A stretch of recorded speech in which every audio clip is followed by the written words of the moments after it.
In this microsode, I'm going to demonstrate the basic functionality of exporting bitmaps from Inkscape. So first we'll create some kind of object. Maybe we'll just to create some kind of fancy logo.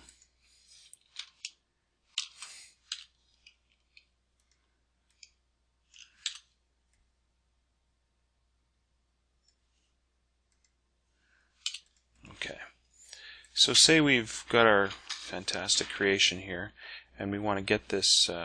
Right now, when we save this, it's going to be an SVG file, a scalable vector graphics file, which is great for working on in Inkscape, but it's not great if you've got to use it in a web page, at least not yet. You still need to go back to a bitmap file format for use on the web or other places. So how do we do that? First of all, once you have your objects created, there's several different ways of exporting. You say File, Export Bitmap, which brings up this dialog box. Okay, and what will happen is it will give you 4 basic selections at the top, and those selections determine what exactly gets exported. And then down here we have the bitmap size. Okay, what are the dimensions of the bitmap we're going to export, and then here's where you enter your file name. You can hit browse and choose a location for that file name. So first of all, what are these different selections? What do they do? Well, page will actually take, if I have page selected here and I select my file name, let's pick this now. Where are we? Here, export bitmap.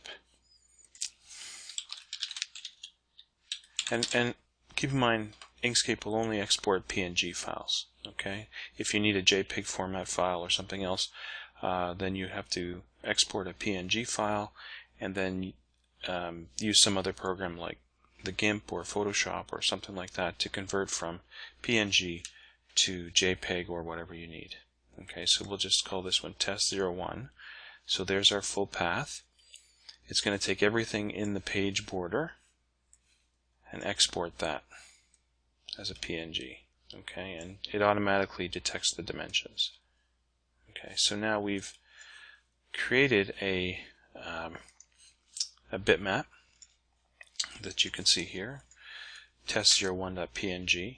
If we wanted to open that in the GIMP, then you'll see it comes in here with a transparent background, but there's our image. Okay, and it's 744 by 1052. The powerful thing about Inkscape is that you can actually export that to any size that you want. So if you wanted that to be maybe twice as big as that for some big print graphic that you're doing, you might say, okay, let's make the width 1500. Hit Tab. It automatically fills in the height value, and then you can hit test02, change the name slightly, hit export, and you can see now we have test02. If I open that up with GIMP, again we get our image. Oops, sorry about that. Open that with the GIMP, and you will see that now it's 1500 by a little over 2000. Okay, so you get a much higher resolution file for your use. Okay, so now that's the page. The difference between these buttons is really what gets exported. So page means that borders of your document get exported, anything within there. If you hit drawing, everything that you've drawn, whether it's within this border or not, is going to get exported.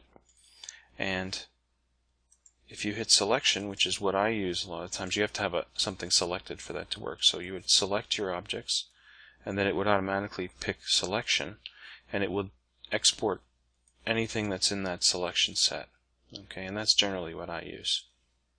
Okay, custom just lets you manually pick the area that gets exported.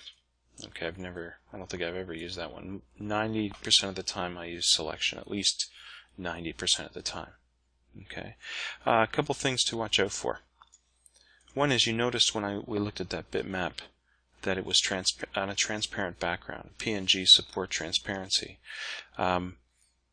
If you run into problems and you need something with a solid background, then I highly suggest you put a background rectangle or something behind this. And that's what I normally do, is I will create my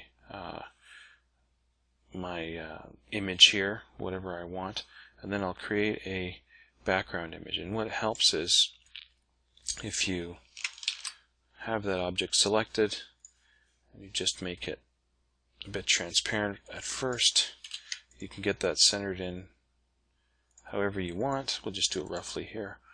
And then what I generally do is, you can make it a solid white or whatever background you need. Let's make that solid white, and we'll send it to the back. Okay. And now I will, instead of selecting these objects, I'll just select this and make sure it's on selection, and I'll export that bitmap. Okay, so we'll try this one. So it's going to export everything within this bounding box. Alright, so we'll call this test 03. Okay, we'll give it a width of, say, 500. It's almost square. There we go, and we should see test 03. Okay, if we open that up in the GIMP, we should actually see, yeah, no more transparent background.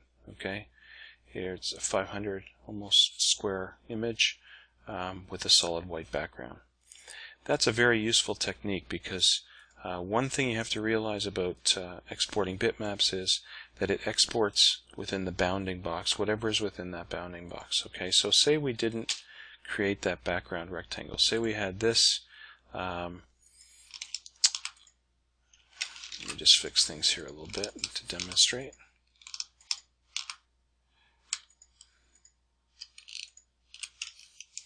Okay, so let's say we did this object, and we got a little fancy, and we put a nice drop shadow around it. Okay, something like this. Send that to the back. Make that a little lighter. Something like this, where we had a nice shadow around it.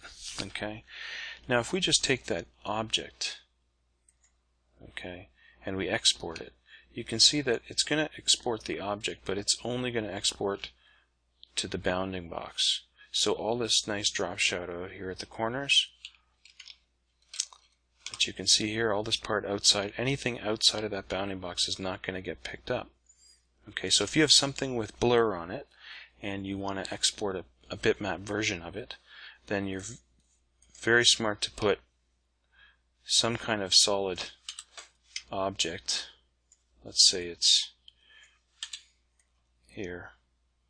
Okay, that's going to encapsulate, and make sure you encapsulate all the blur you need, and that can be a bit smaller. You do something like that.